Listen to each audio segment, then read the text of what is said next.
have sa mga trial, and we have sa mga pagsulay nga midasmag sa ginabuhi sa laga sa Ginoo, but still stand the promises of God to preach the good news. Ibarog sa pagwali sa maayong balita.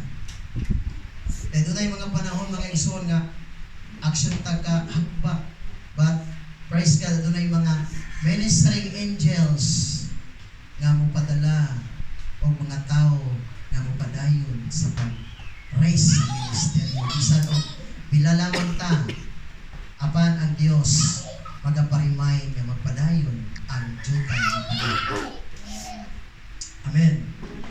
So, nagtuo ko nga ang Dios ginabutang sa tuwa dinhi. Dili lang nato di nato ma-picture out na itaw nga gamito niya, but look, si Lord ang tinubdan sa tanan. Ayaw yung mugtuan na nga tao, ayaw yung salig sa tao. Ang walay laing nga tinubdan, ang Diyos yun ang hinungdan. Pag si Lord ganing ang muplano tanan, the best, pag gikinahanglan na nato og patience, pailog lang, lahutay lang, kay siya sa tao, kinahanglan na nato taas nga proseso. Amen? Kinahanglan nato mula continue to prayer, di ba? Nagyo sa Biblia nga pray without ceasing.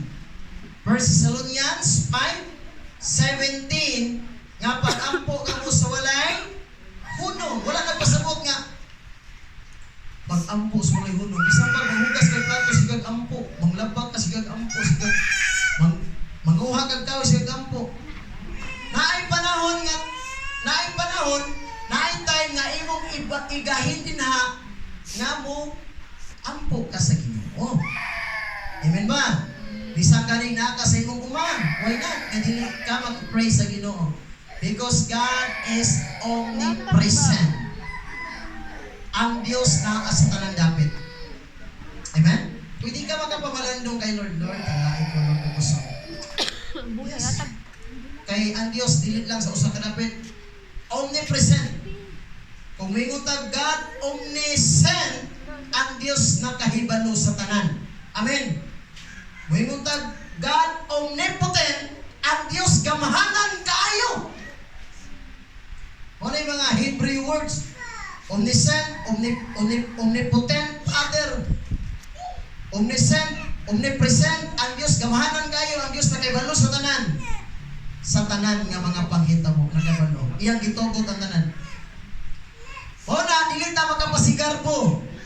Dili ta makapangandak sa kaugmaon. Amen? God only knows. Ang Diyos lang nakahibalo sa tanan. Amen? Bisang pag maayo, kawalalaing maayo, gawa sa Diyos na yun. Hi. Number 2. Ikaduhang lesson nga itong makuha.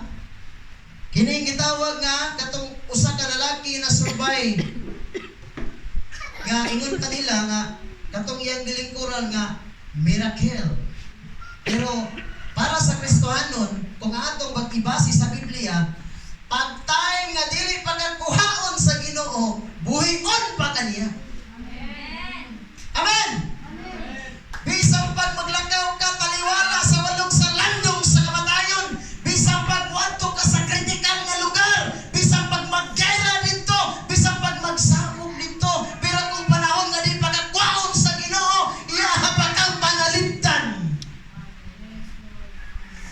400, 242 ka mga passenger sa India plane crash niadtong dapitang ay natabo sa John 12, apan usa ra ka tawo ang nakasurvive. Why?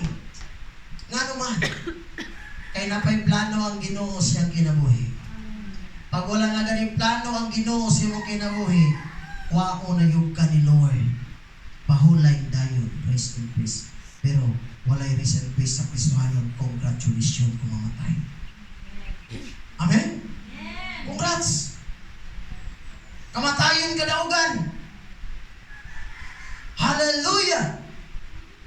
Wala ang kamatayon sa Kristohanon, mga igsoon, kung wala pa ka mahimong born again Christian, mahadlok kang mamatay. Pero kung mahimo na kang born again Christian, bisan asa ka paingon, magwali sa pulong sa Ginoo, dili ni mo ikaulaw, dili ka mahadlok mo sultis pulong sa Ginoo, because you are totally born again Christian.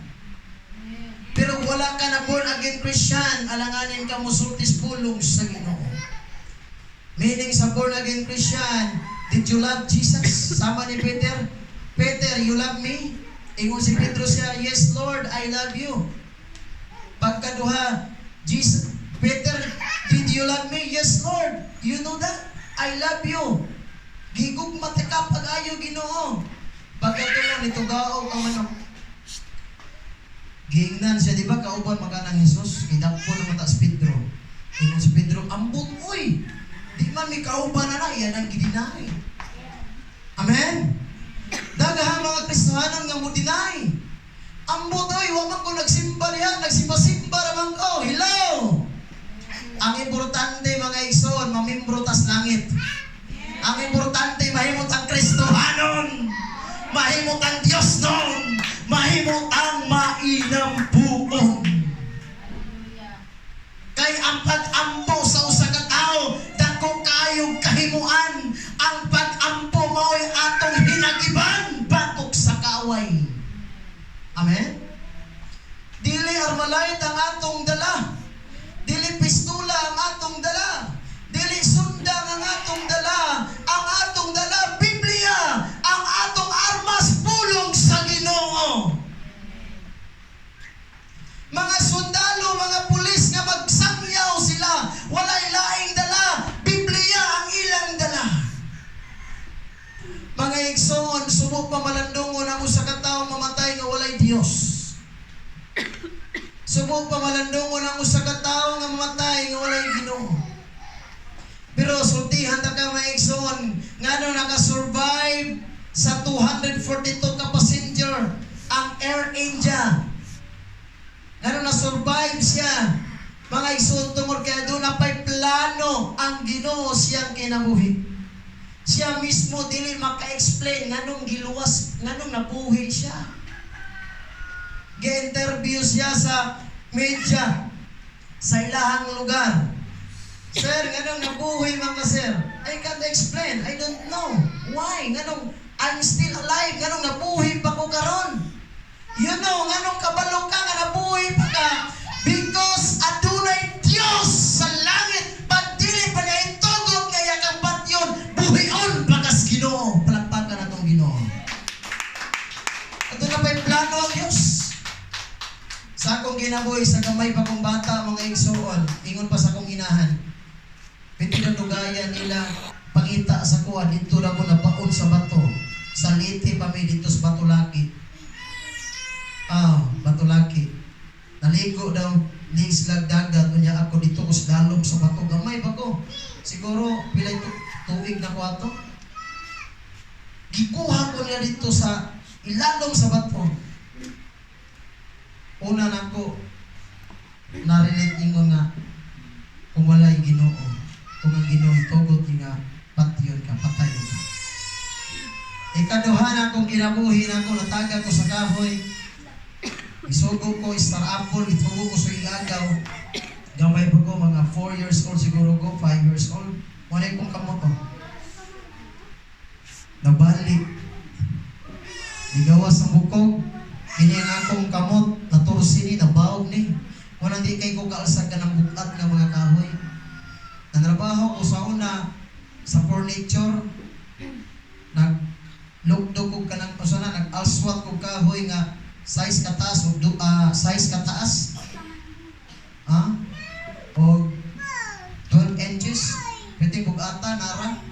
Basta ni akong kamot, ilaguto. Ingkos ko, di na ko mo trabaho sa sir kay akong kamot. Huwag man kanisulti. Kaya kining kamot ako, stainless. Pero after ato stainless, kay kung wala pa daw nagikuhang stainless, dapat ko on. Pero nagtuo ko nga wala na siya stainless. Kaya nga naman, normal naman siya. Balik yun eh. Gawas yung bukog ani. Pero salamat sa Ginoo, kaya nibalik yung kusog. Singkaw tani, yan karon, ana ang doktor nga nay, ang kamot si mong anak, kinanglan putlon. Pero ang akong nanay, niingon siya, Dok, kasi napay laing pamaagi nga di maputol ang kamot si mong anak, Dok. Kaya kung isagot pa kong nanay, niingon doktor, nay, ang kamot si mong anak, akong putlon. Niingon nanay, sige Dok, ikaw ang bahala, kay doktor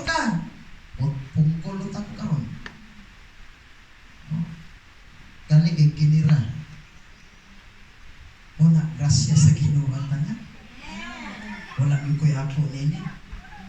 Una, salamat sa Ginoo.